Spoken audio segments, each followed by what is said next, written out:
Welcome everybody. Welcome to our most recent webinar in our webinar series from the NGSS ESS Working Group. And today we are joined by a number of people. Here we go. This reminder that this webinar is being recorded, so I think you just hit that button and said okay. So the title for today is Traveling Through Time with the International Ocean Discovery Program, Scientific Ocean Drilling Reveals the Earth's Past. And we are joined today by Ed Robeck from AGI, myself, Missy Holzer from Nesta. Aida's not with us today, but she is here in spirit. So welcome to Aida from NAGT. And joining us today in the background and supporting us is Ashley from NAGT. So, and our presenters today include Ed Robeck from AGI and his team, Lauren Brace and Lindsay Mosa, and they're joined by Carlos Alvarez-Zacarin from IODP. So as the webinar proceeds, please drop your questions in the chat and we'll answer them. If the team sees them along the way and can answer them, they'll do that. If not, we'll gather them and we'll use them in the Q&A when we get towards the end of the program today. So again, thanks for joining us and enjoy the webinar. Okay, rid of that, and we'll do a switch to Lindsay.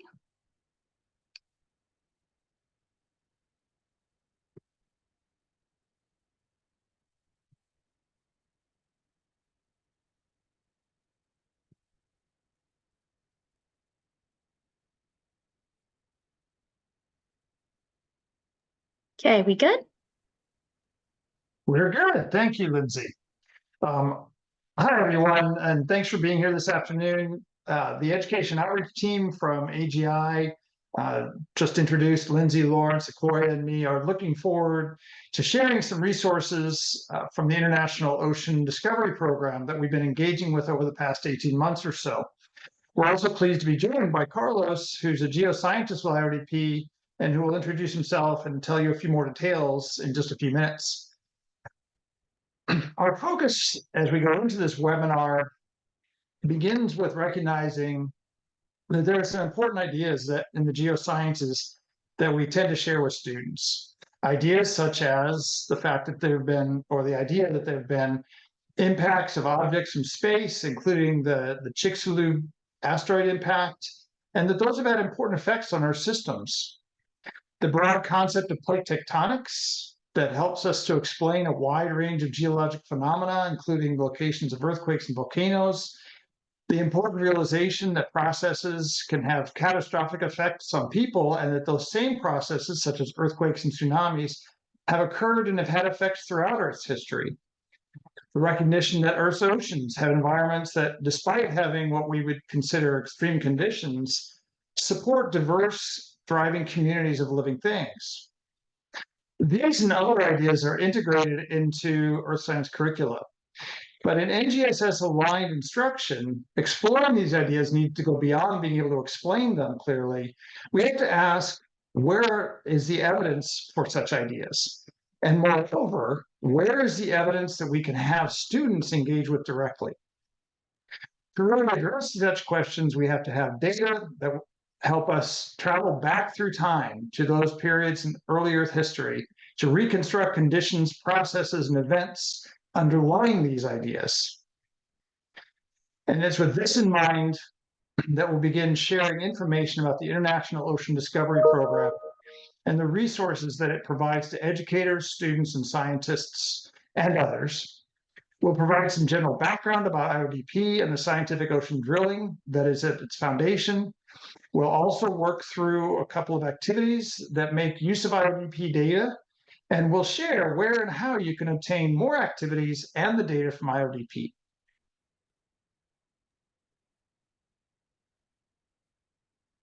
So to give a little background, scientific ocean drilling has been around for over 50 years with an international team that takes samples from the ocean floor. They access some of the Earth's most challenging environments in order to get samples of sediment in the form of cores, as well as rocks, fluids, and living organisms that show us about Earth's history. And this has really changed how we understand how our planet works, being able to look so far into our Earth's history and the well-preserved record that exists on the seafloor and the sub-sea floor. So some connections, going back to the list that Ed just shared with some discoveries that IODP is responsible for, we have these direct connections to NGSS standards. And so one of them being that asteroid impacts can be looked at multiple scales. So in middle school earth science standards, we see that we want students to be able to explain geoscience processes over time and spatial scales. And with asteroid impacts, we can see they have a small relative impact size-wise, but then the dust that comes from that can be seen all around the globe. And so we have that spatial scale, and obviously the time being punctuated by a catastrophic event has a direct correlation there. The fundamentals of plate tectonics are seen as something that we're actually going to be engaging with today by looking at fossils as a unique way to look at how plates have moved over time by fossils on the bottom of the ocean, knowing the date and the ranges in which they lived and being able to see where they have moved along with those plates over time. And then some more recent research with long-term borehole monitoring systems that have been put into place by the program. They're able to look at how earthquake and tsunami hazards are the extremes of our life's planet and affect the life on the planet. And with this NGSS standard, we look at what are some natural hazards as well as ways to mitigate their effects, and monitoring is a big part of that. And so through these direct connections, we want to help you explore data and see why bringing cores into your classroom is a good idea, and also how it's going to be able to show students how we really understand things that have happened across our planet. And with that, I will bring on Carlos, who will talk more about the program.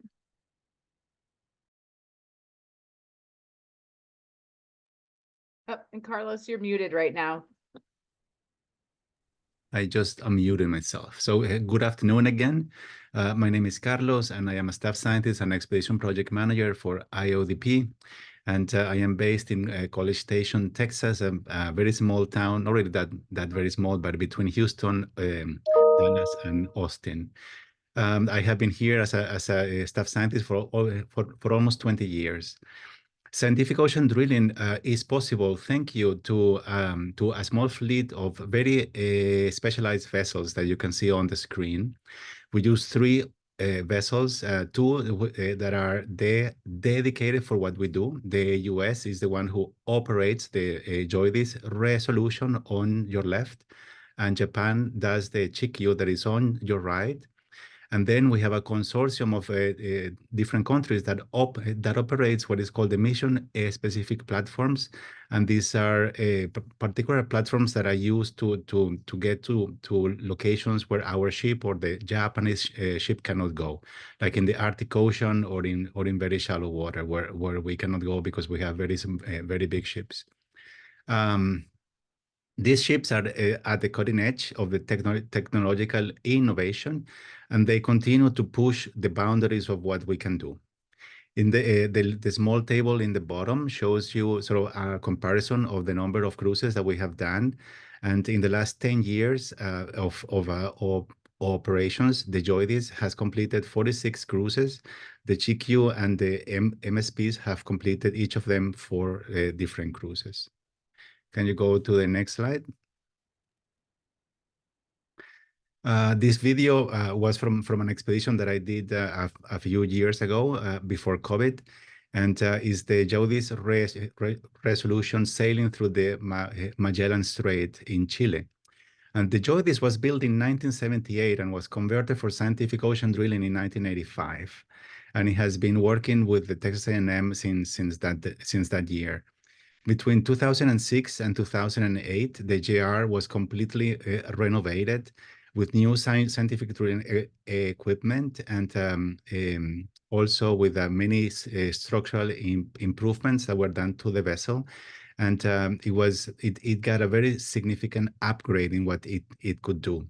It is now owned by a company called Overseas Drilling Limited that is a subsidiary of the SIM Offshore in Norway, and it's operated by Texas A&M in College Station and through funding from the U.S. National Science Foundation.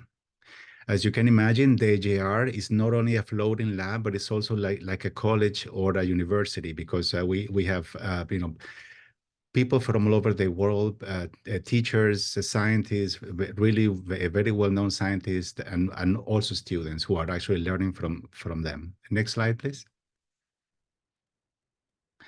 Over the past 10 years, the JR has sampled deep below the seafloor in all the world oceans except for the Arctic, as you can see in this little graphic on the left.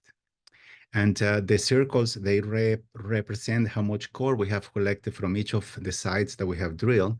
And the biggest circle is about 2,000 meters of core that we have taken from the seafloor, going back in age to the late Miocene or even into the early Miocene, which is about 15 to 20 million years of age. Go to the next slide. Each expedition aboard the JOIDES sails about 120 people. And each cruise includes a multidisciplinary team of scientists from 22 member countries of IODP.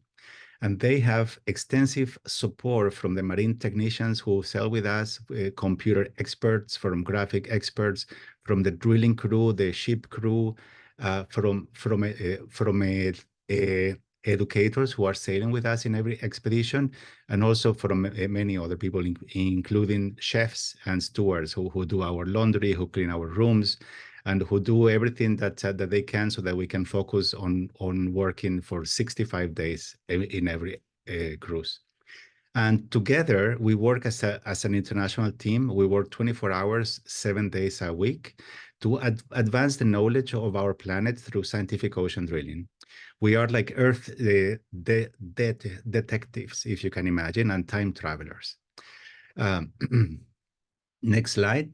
This is a clip of how we collect cores from the seafloor, and I'll let you hear. Solution is to drill into the ocean floor and bring up sediment cores for scientists to study. These sediment cores can give us a lot of information about the Earth. Many pieces of pipe are put together under the derrick on the rig floor into what is called a drill string. The crew attaches a drill bit to the end of the drill string and lowers the entire thing through an opening in the bottom of the ship called the moon pool.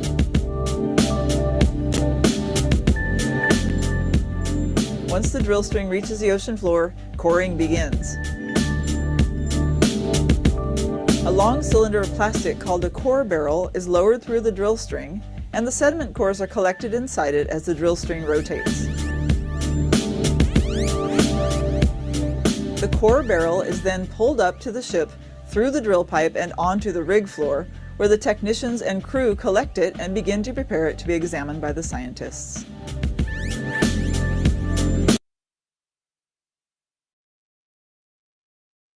Okay, I give it back to you, Lindsay. Yes, thank you. And so what we want to show you today is how you can bring these cores and the data from IODP into your classrooms. And so one of those things is by looking at the cores themselves. So understanding that the cores are split in half lengthwise, and samples are taken both on the ship and also from scientists who maybe have never been on the ship, but want to use the data from these cores in order to have evidence for what they're looking at. And so that can cover a range of topics, as we've already discussed and as we will discuss, but this is how they are looked at on the ship. And so then what's available to us is not only images of these cores, but also activities as well. So we're going to engage in 2 activities today. The first one is called Cores for Kids. And so this is a simplified lesson, which is going to be able to introduce students to what cores are, because there are some lessons on plate tectonics, as we mentioned, on climate change. There are a lot of different topics that are covered by the lessons that have been written by people who have been on the JOIDES Resolution and interacted with this data. However, that initial introduction to the cores is really important to get students to understand why it is that these cores have been taken and also what they can look at with that. So you will be shortly receiving a link to a Google slide set. And within that, you're going to see an image of the core like you see here with microfossil samples that have been found along its length. And then you'll be given a key for those samples, which will allow you to match up the ages with those samples similar to what they would do on board the JOIDES Resolution, just in a simpler format. And again, this is just for initial introduction to the cores, and then we have lessons that will take students beyond that to be able to look in more detail. So I'll just give you a minute to look at that first Google slide and match up the fossils with the ages that are given.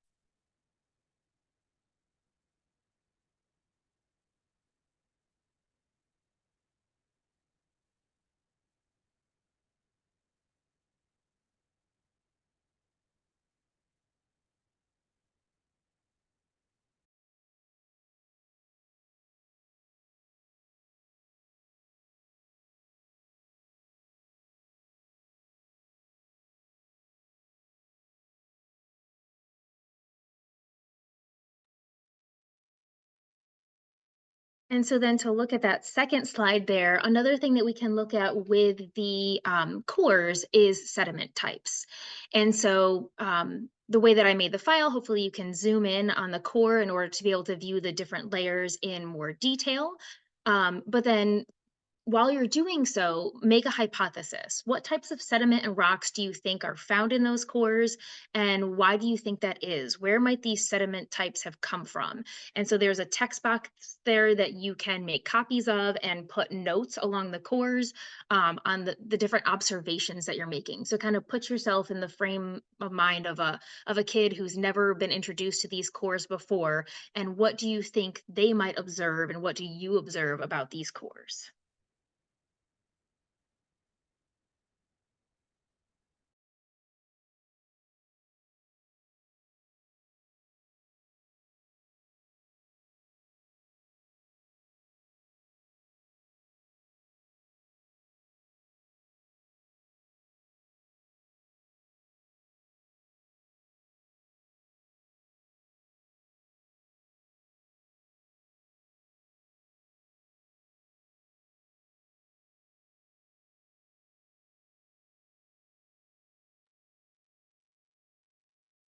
And when you're ready, maybe throw some hypotheses into the chat. So what kind of sediment do you think you're looking at in these cores?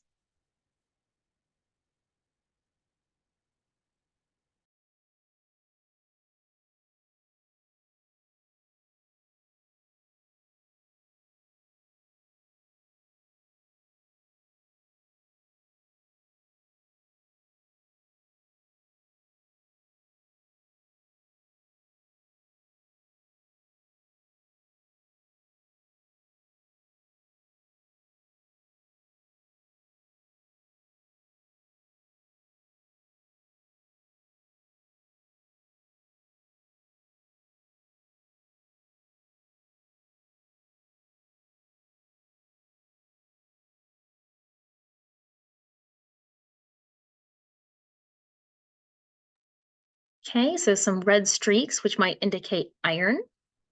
It's for our more advanced students. Okay, some clay.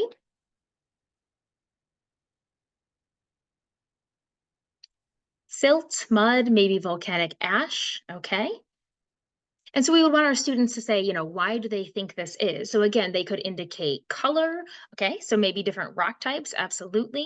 And maybe that a lot of the sediment that you're mentioning are things that we would find at the bottom of rivers and lakes or on a beach. And that might be something that students are familiar with. Grain size, okay, so you're looking at the small grain size, absolutely. And then Sequoia put into the chat already the link to the full lesson that we have here, which is also going to be highlighted in AGI's Earth Science Week calendar that we made for this year. And in that, you'll be able to see the poster. So the poster that you can show students will go through detail on the microfossils that are found within the cores. It'll go through the details of the sand and silt and other sediments that are found within the cores and possibly where they are from. So getting students to really think about the origin of those sediments, how they get to the sea floor, and what information they could possibly give us about Earth's history. And again, this could be a very quick introduction to get students to just look at the cores, see what they contain, and really think about what they might be able to tell us. So some analysis questions that you could do with students would be, how do the ages of fossils change with increasing depth? So for example, looking at the trend. So, and feel free to answer any of these questions in the chat if you'd like. So if we're looking at the depth, so knowing that the top of the core is where it says 0 centimeters is shallower, and then going down the core is deeper down into the seafloor sediment. Okay, why do you think the fossils are not evenly spaced throughout the core? So even if you don't have an answer to this question, it's just something to get students to think about, you know, what is it that's going on that there might be more or less fossils within the core, or why are there the layers different thicknesses? Why might the layers be different colors? So that was mentioned by a couple people that there were tans and grays and reds in there. So, you know, what's the process that's going on that's getting the cores to be different colors? And also just a general question, what else might be in the cores that a scientist or you would want to study? And I do want to give you a minute to answer this question in particular, but what are some questions that you might ask about the cores, or you might ask your students to get them to think about, you know, what is in there that you might want to study?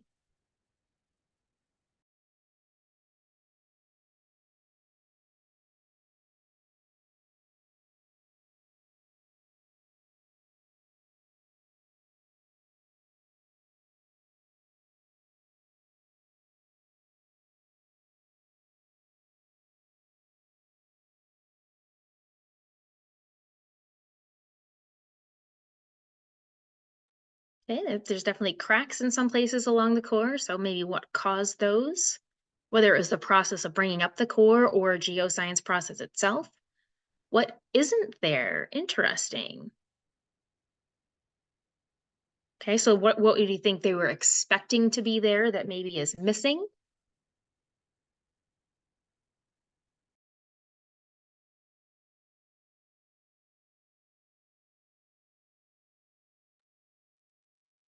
All right, and then, yeah, these are just kind of generating questions in order to get students to think more about those cores, because this lesson can be modified for really any age group. So you could have them then look into the different types of sediments and rocks in order to get more information about them, depending on the age of your students. You could use a model or another hands-on investigation like a stream table to actually show the process of deposition to get them to understand how the layers could be formed in the first place. And then you can also compare different sediment core images. So these, for example, are all taken from the same Gulf of the Corinth and Greece. However, they're all showing different layers, different patterns, different sediment types, and getting students to think about why and the different geoscience processes that could be studied in a particular core is really a good way to engage them in that question asking and thinking process that can then get them to understand more complex data. And then we also have where they came from. Absolutely. Are they found anywhere else? Perfect. Yes.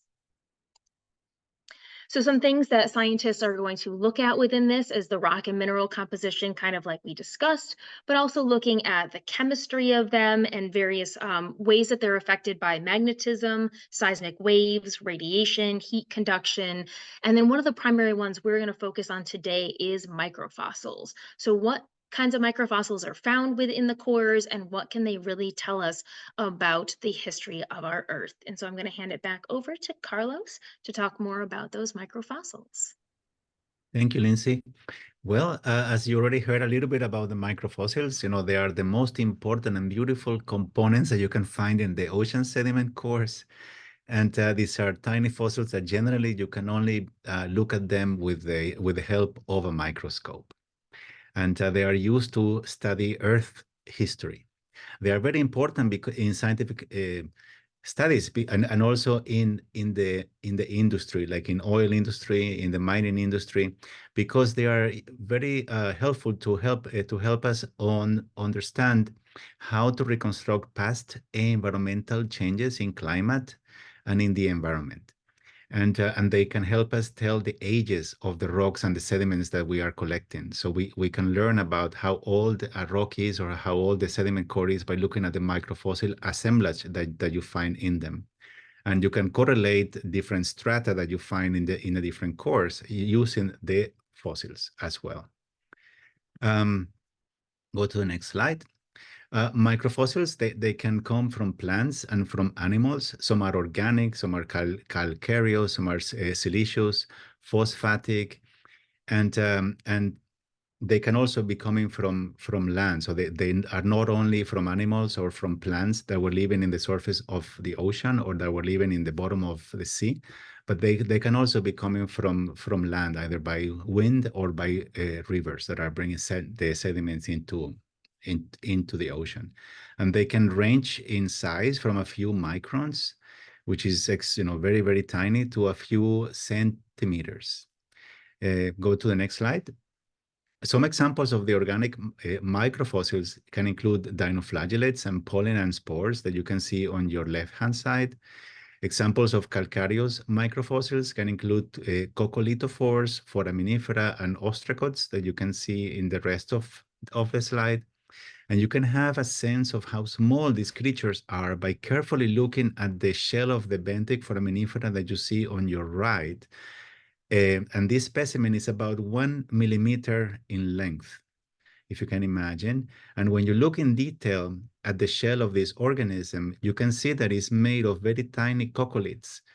And each of these coccoliths are cemented together to produce the shell of the benthic foram. And each individual coccoliths that you can see in there is about only 2 microns in size. Can you go to the next slide? And other fossils can be made of silica, as I mentioned earlier, and they include radiolarians, which you have in the center of the slide, and diatoms that you have on the left. You can also find very tiny fish teeth in the sediments. They can be of a few microns because they are very tiny fish, but then you can also find some other bigger teeth like shark tooth and so on. The following slide gives you a table that provides a size comparison between the different fossils, the most typical fossils that we find in the sediment cores, and you can see sort of what kind of range do they have in size. Yeah, and this is another diagram you could show your students to get them to ask questions. So you can talk about scale, you can talk about range, and ask them about the various organisms that we find. And so you can see the scale at the top mostly encompasses most of the groups there. I only made it up to 2 millimeters to represent the majority of them, but you can even see forams because they can go much larger. I made that arrow there so that you can see that they have a much larger range in sizes. So lots of questions that you could ask your students about those ranges there.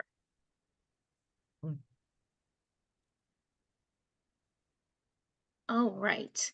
And so now we are going to go into another activity, which is going to allow you to look at a virtual expedition. So what you see on the screen here is going to show you a little bit about how to use Google Earth with a KML file. So if you're familiar with that, if you open it up, goes into Google Earth, and it shows you a layer with information in it. And this information for this one in particular is looking at an expedition and 7 holes that were drilled along the Mid-Atlantic Ridge, with specifically microfossil evidence being collected in order to look at the age of seafloor sediment. So you have just been given a link to a Google Drive that will take you to a few files, which I'm showing you here.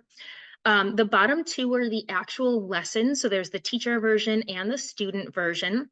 A little bit long for us to read right now. We're kind of on a time crunch here.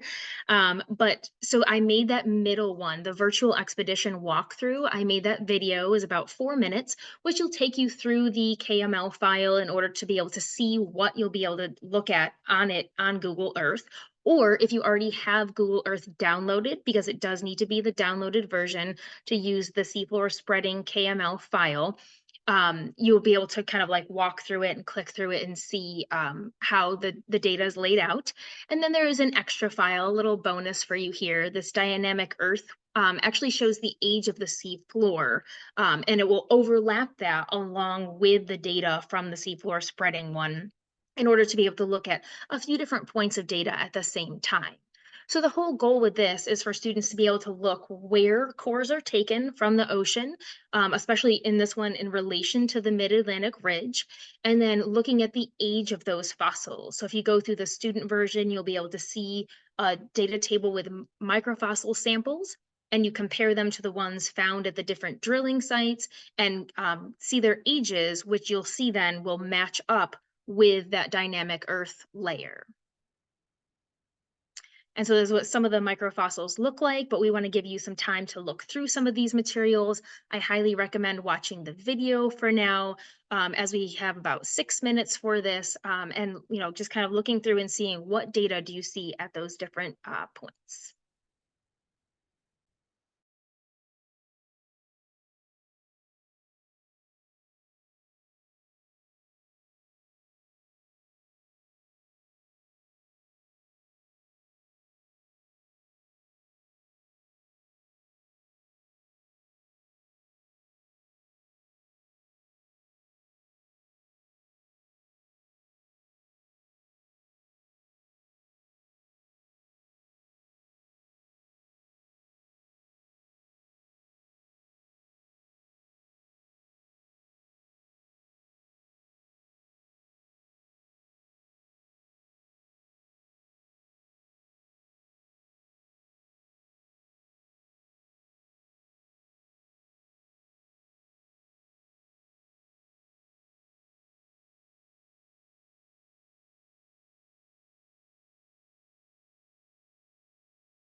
Lindsay?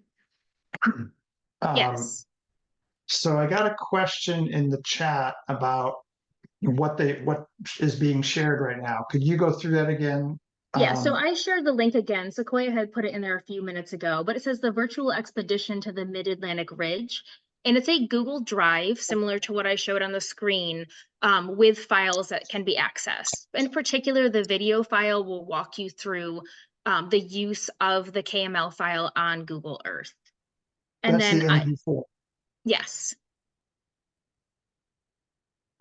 And then I know there was a question about the Google Earth downloaded version not being supported. So I do have a free version of Google Earth Pro, and it works really well with this file.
Thank you, Victoria. I'm glad you like it.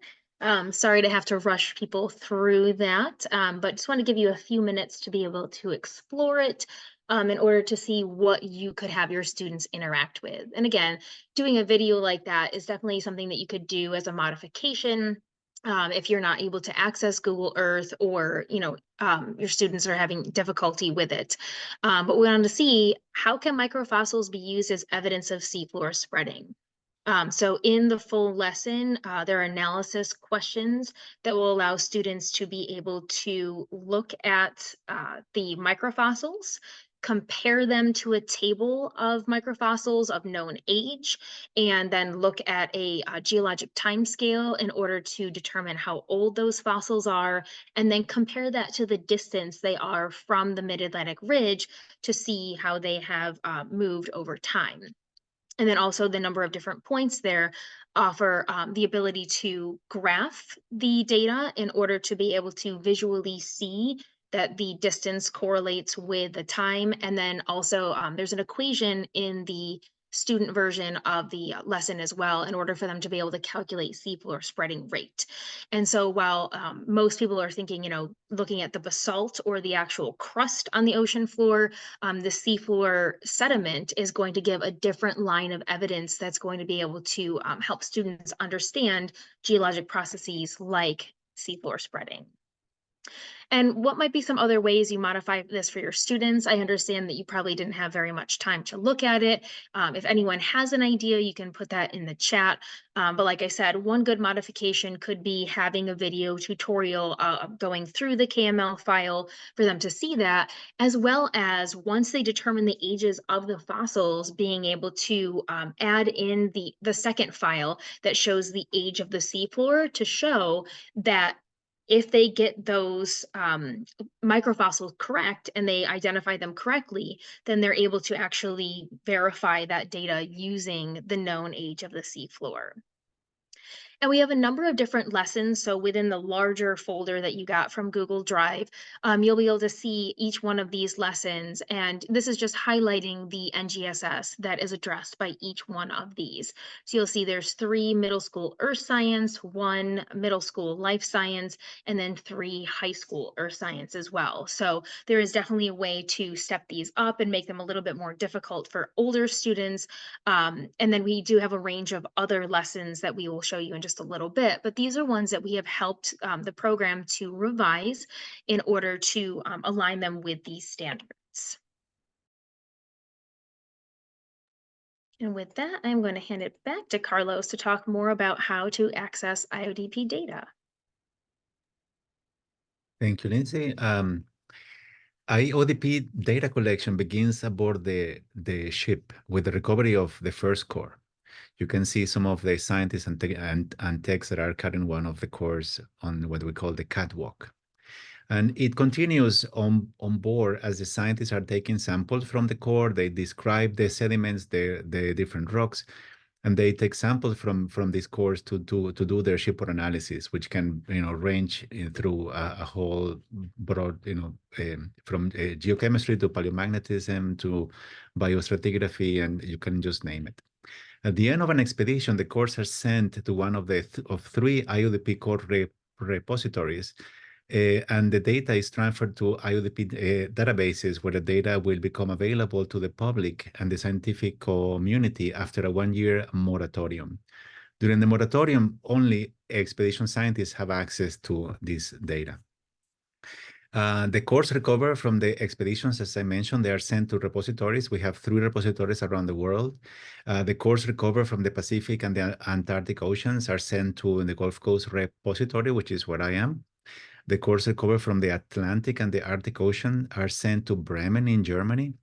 And the cores recovered from the Indian Ocean are sent to Japan, to the Kochi Core Center in Kochi, Japan.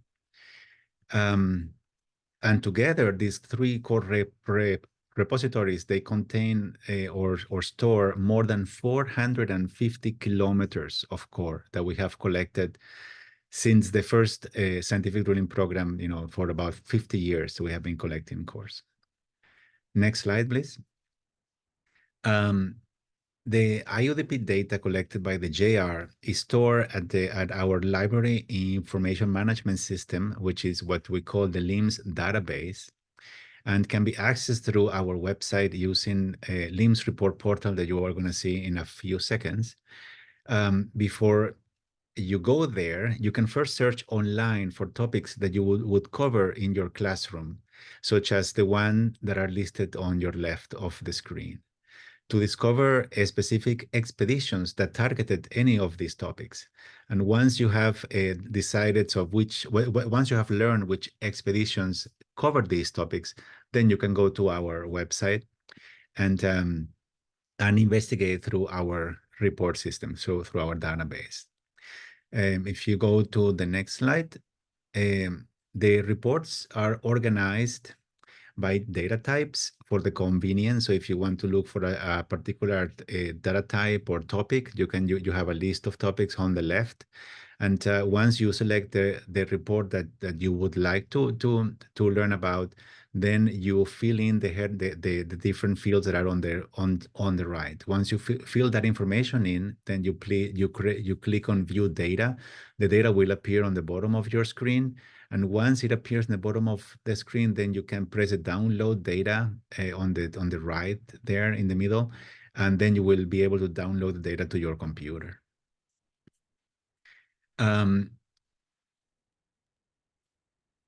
Okay, because we don't know how long the database will be in service into the future at this point in time, we are transferring and copying all the data to Zenodo for long-term storage and access. And curation and scientific data that has been collected from the mission-specific platform Expeditions is being stored at the Pangea database in Europe, which is the one on your right-hand side. Once, if you go to the next slide, please. Once, on the other hand, if you don't want to look specifically for the data from the expedition, you want to look for references, for the citations and information directly of the results of each expedition. You can do so by going directly to our webpage and then you're selecting the cruise you're interested in. There we have all the reports that were written during the cruise. And we also have a scientific ocean drilling bibliographic database where it contains records from all the different cruises that we have made since 1969 to the present. And you can use just a keyword to look for a specific topic, or if you want to look for fossils for each particular type of fossil, you can just put it there. And that will allow you to have a list of all the publications that have been done related to the topic that you are interested in. And I think that's the last slide about data. And now lesson revisions. So we at AGI have been helping this program to revise their lessons. So there are 100 lessons that have been developed over the past 15 years on the JOIDES Resolution website, and we will get you the link to those resources. And they, again, cover a wide variety of topics that we've mentioned before, like climate change, plate tectonics, asteroid impacts, and things of the like. These existing materials are currently being revised for consistency and for contents. So the data is really good, but we're just making sure that the pedagogy is there. So we're helping the program in order to revise them, in order to make sure everything includes data that's generated by scientists that are using IODP data. We also want high resolution images from these expeditions, so of the cores themselves, and also of slides of the cores. And also incorporating hands-on activities. So I mentioned before, yes, and accessibility, absolutely. And so by doing this, we're going to allow students to be able to understand the concepts by working hands-on, but then also then connecting that with this real-world data that is provided by IODP. And so, like I said, using the pedagogy that we know that you are all using. So by aligning materials with standards that we know that are being used nationwide, as well as ocean standards. So the 2050 science framework, as well as the ocean literacy principles, define what students should be able to understand about Earth's oceans and the sediments and living organisms within that. And we want to make sure that these lessons are in line with those as well. And with that, we will have time for questions. And I know I saw a few pop up in the chat. So I think I'd turn it over to Missy. That was amazing. Thank you so much, Lindsay and Carlos and Ed. So we have an array of questions in a little bit amount of time. Ones that we've compartmentalized into talking about the JOIDES, talking about the lessons, as well as talking about the data itself. So let's go ahead and, since we're talking about the lessons, we have a few questions regarding that. So first, how does the IODP interact with students and teachers? Are there opportunities for students to visit the JR?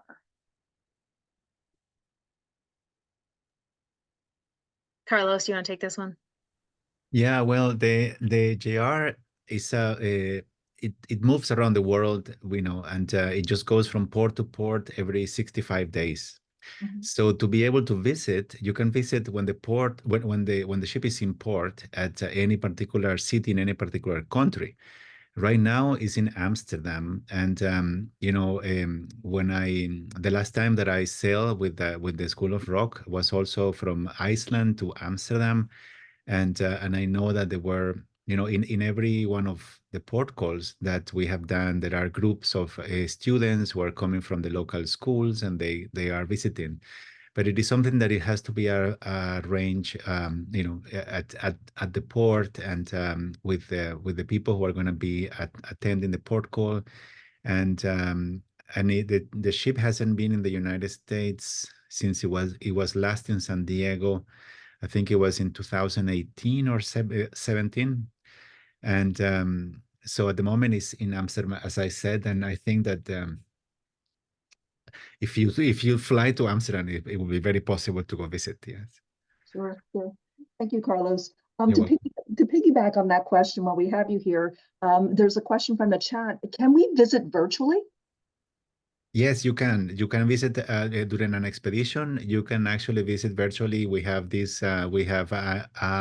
an educator or two educators who sail in every expedition, and they are in charge of setting up, constantly, daily Zoom meetings with different schools and universities, museums. It is an opportunity that is very easy to get. You just have to contact, I think that the people from the USSP can hook you up directly with them with the ship. At this moment, there is an educator,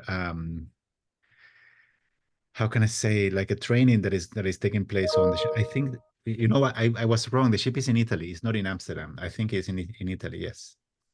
You can do it. Yes, you can do the virtual visits just to make it fast. That's Yeah. great. Thank you so much. So continuing with the student work, are there any materials or places you can direct us to if we want to observe microfossils that have come from the cores? So many of the lessons that are on the resources that we provided will show kind of a curated collection of microfossils. So it's kind of good guidance that they're identified and there's information for them where they came from. The database that Carlos shared earlier, you can also search microfossils on that as well. There's just a lot of data on there that makes it a little bit more difficult. So I would start with the lesson plans and then kind of work your way up to looking at the database. And Carlos, is there a microfossil specific area on those databases?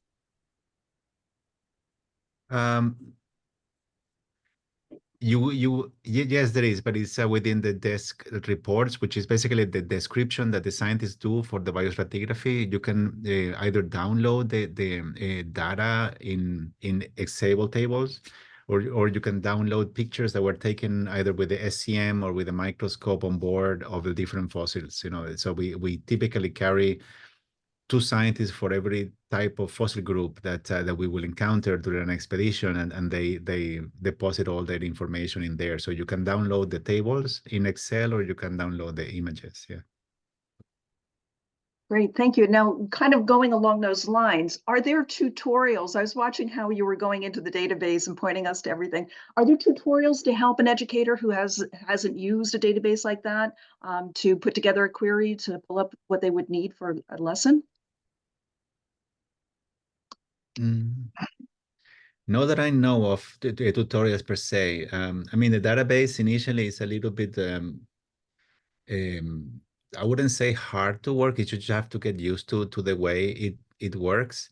But once you know, you can easily go through it. As it was mentioned, as we mentioned, is better to look for a particular topic that you're interested in, and then identify which expeditions focus on those different topics, and then search for the expeditions, and then go into the database to download what you think it is. And if any questions, you can always contact us. There is an email in the database. There is an email that you can just send us an email, and we will answer you.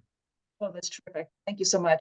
The chat is abuzz, so those of you that are on, please take a look at all the resources that are being shared in the chat. At this point, I think we're going to come to a close for the webinar. As I said, we have a number of questions related to the cores themselves, as well as related to ship operations, but we're coming up against the top of the hour. So at this point, we're going to transition to the close of the webinar. And so I'm going to switch with Lindsay with sharing screen.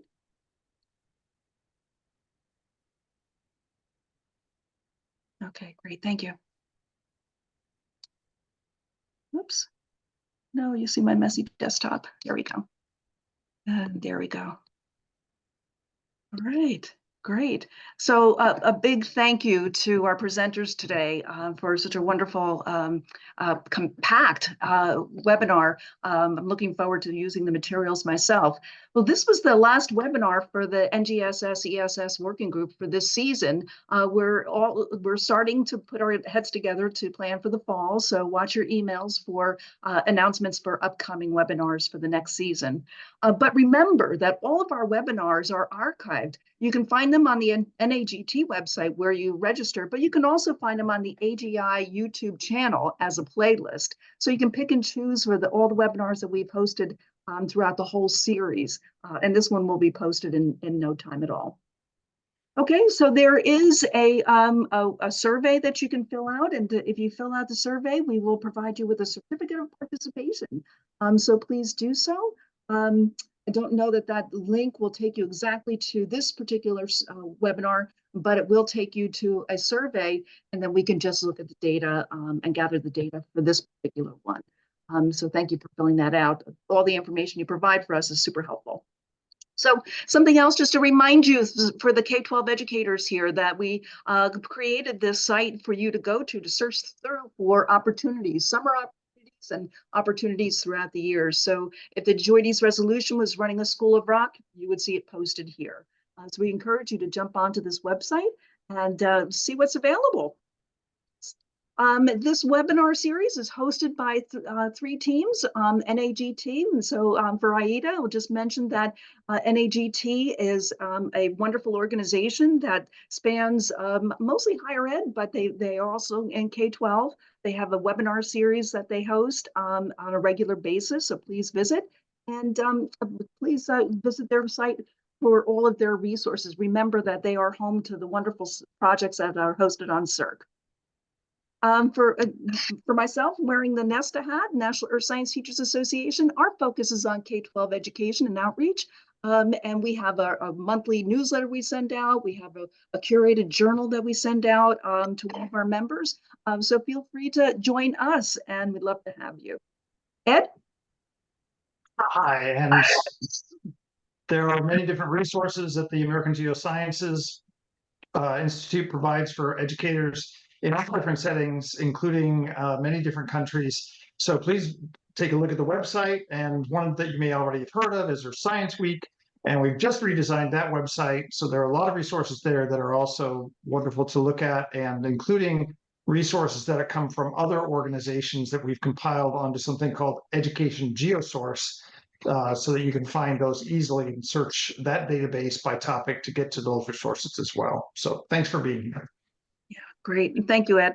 And at this point, I'm going to thank our presenters again, and also Ashley Carlson from NAGT for all her background work for us, helping us. Thank you very much for joining us, to the audience. Have a good day. Thank you. Bye.